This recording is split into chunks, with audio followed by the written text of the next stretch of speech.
업종 공략 업앤다운. 오늘은 메리츠증권 도곡금융센터 이권희 차장과 함께하겠습니다. 어서 오십시오. 네, 안녕하세요. 자, 먼저 오늘 상승이 기대되는 업종부터 화면으로 만나보시겠습니다. 자, 이권희 차장이 꼽은 상승 전망 섹터는 수소차 관련주입니다. 중대형 상용차 중심의 시장 확대라고 코멘트해 주셨는데요.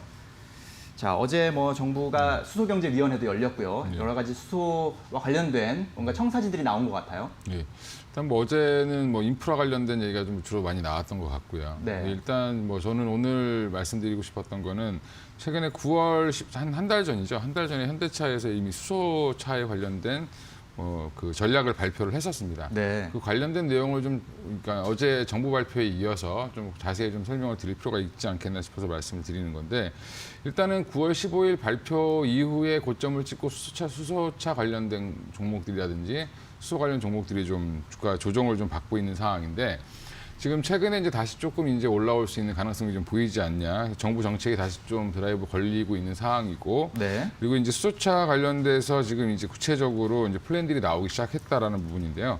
일단 미래 기술 설명회를 주로 그때 한 달 전에 했었는데, 이미 이제 그때도 관심을 많이 가지셨을 텐데, 그때 이후에 좀 많이 하락하는 모습을 보였기 때문에 다시 한번 보자라고 말씀을 드리는 거고, 특히 이제 현대차 같은 경우는 생산량 자체도 이제 본격적으로 내년부터 늘릴 예정으로 지금 있고, 그리고 이제 수소차 관련된 투자도 지속적으로 늘릴 걸로 지금 발표를 했었습니다. 근데 그 규모 자체가 2020년 대비했을 때 2030년까지 가면 거의 한 30배 가까이 이제 늘어나는 걸로 보이고요.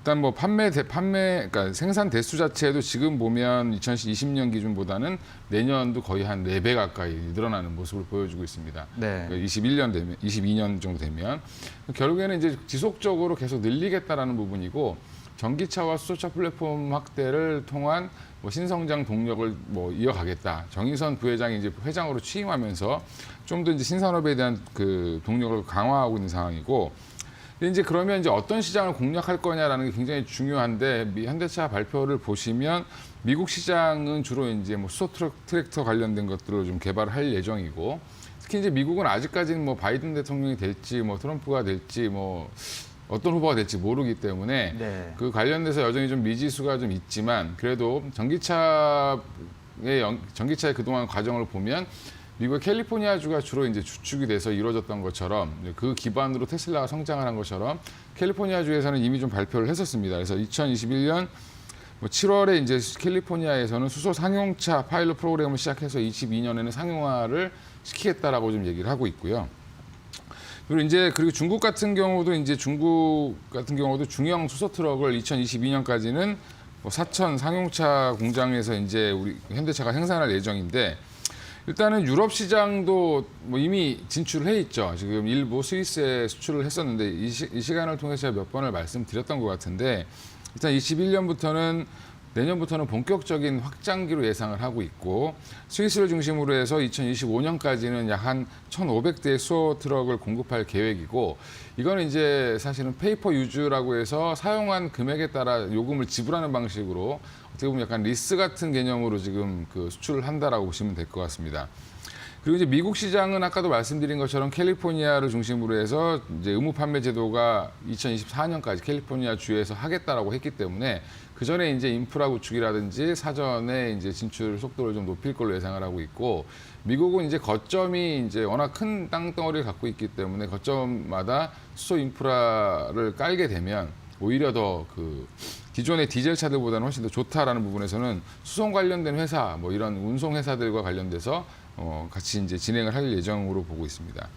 그리고 중국 같은 경우도 2060년까지 이제 탄소 제로 배출 관련된 발표를 했었는데, 중국 시장도 지금 부각은 되지 않았지만 상용차 부분에서는 한 60%, 승용차에서는 한 40% 비중으로 수소차를 늘리겠다라고 지금 정부에서 발표를 하고 있는 상황이기 때문에, 일단 우리 현대차 같은 경우는, 현대기아차 같은 경우는 이미 상해를 중심으로 해서 중국에 진출해 있는 상황이기 때문에, 베이징, 북경을 중심으로 진출해 있는 상황이기 때문에 주로 이제 북경과 상해, 충칭, 이런 광동, 이런 대도시 중심으로 해서 수소차를 좀 더 확대 보급할 계획이고, 아까 말씀드린 상해 공장을 중심으로 해서 좀 진행할 예정입니다.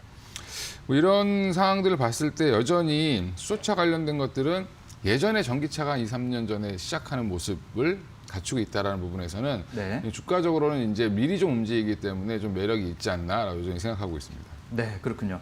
자, 미국, 중국, 유럽 이렇게 전 세계 주요 시장에서 수소차에 관련된 그런 여러 가지 정책들이 도입되고 있고 드라이브가 걸리고 있습니다.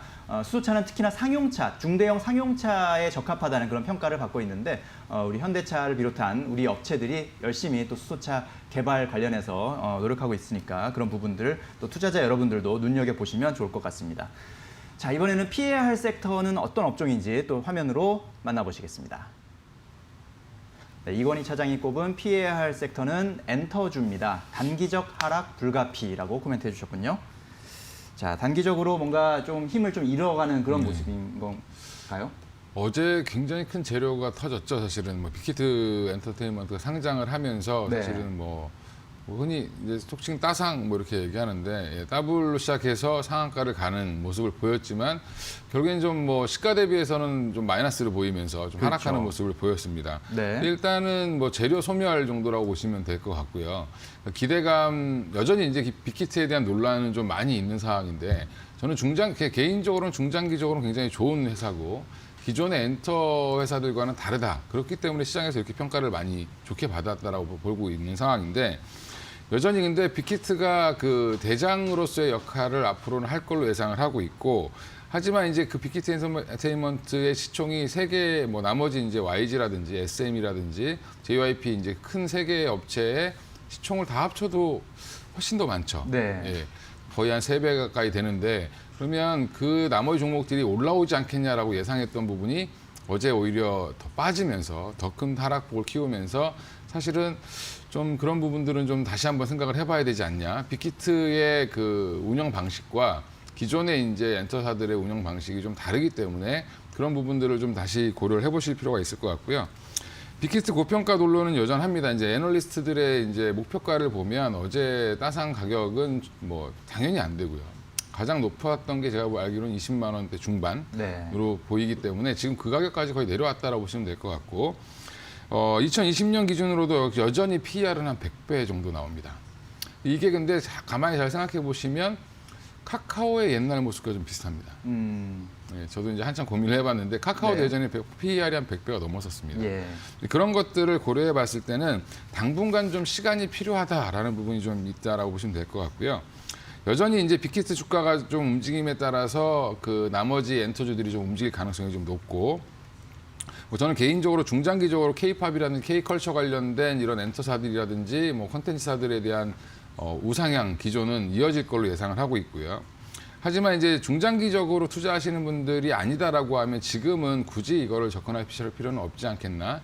갖고 계신 분들은 좀 비중을 줄였다가 다시 좀 들어가시는 게 나중에 들어가시는 게 좋을 것 같고요. 일단은 새로운 트리거가 나오기 전까지는 빅히트 같은 경우는 거의 이제 뭐 빌보드 뭐 탑백 뭐 이런 데서도 1, 2등 계속 하고 있는 상황이기 때문에 네. 사실은 이런 것들 이상의 호재가 나오기는 당분간은 좀 어렵지 않겠냐라고 봤을 때는 좀 뭐 제가 이걸 나쁘게 평가하는 게 아니라 네. 가격이 좀 비싸기 때문에 근데 앞으로 이제 빅히트의 IP 관련된 성장, 뭐 다른 이제 엔터사와 다른 부분들 이런 부분들이 얼마나 더 고성장할 수 있는지를 좀 지켜보시고 접근을 하시는 게 맞을 것 같습니다. 네. 자, 이제 오늘의 공략 종목을 살펴볼 순서인데요. 오늘 어떤 종목 갖고 오셨습니까?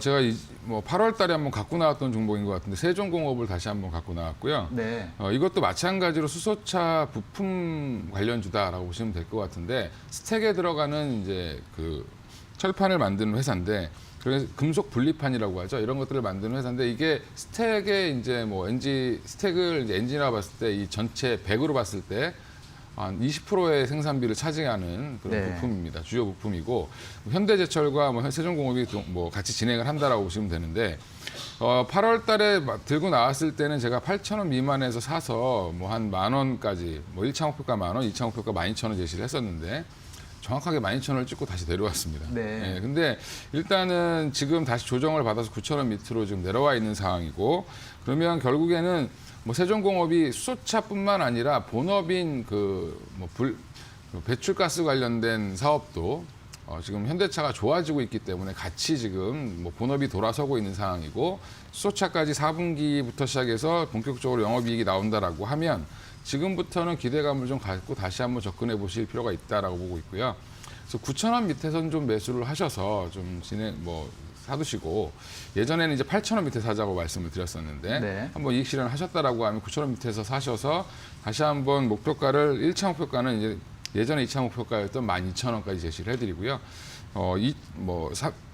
궁극적인 목표가 2차 목표가는 한 15,000원까지는 충분히 가능할 걸로 예상을 하고 있습니다. 손절가는 한 7,300원 정도로 책정해 놓고 보시면 될 것 같습니다. 네, 알겠습니다. 자, 수소 전기차에 들어가는 각종 센서류와 핵심 부품을 생산하고 있는 세종공업을 오늘의 핵심 공략 종목으로 소개해 주셨습니다. 자, 상승 예상 업종으로는 수소차 관련주, 또 하락 예상 업종으로는 엔터주를 꼽아 주셨군요. 자, 저희가 전해드린 투자 정보 잘 활용하시고요. 투자에 대한 판단은 시청자 여러분의 몫이라는 점 다시 한번 말씀드립니다. 네, 이건희 차장님 오늘 말씀 잘 들었습니다. 감사합니다. 감사합니다.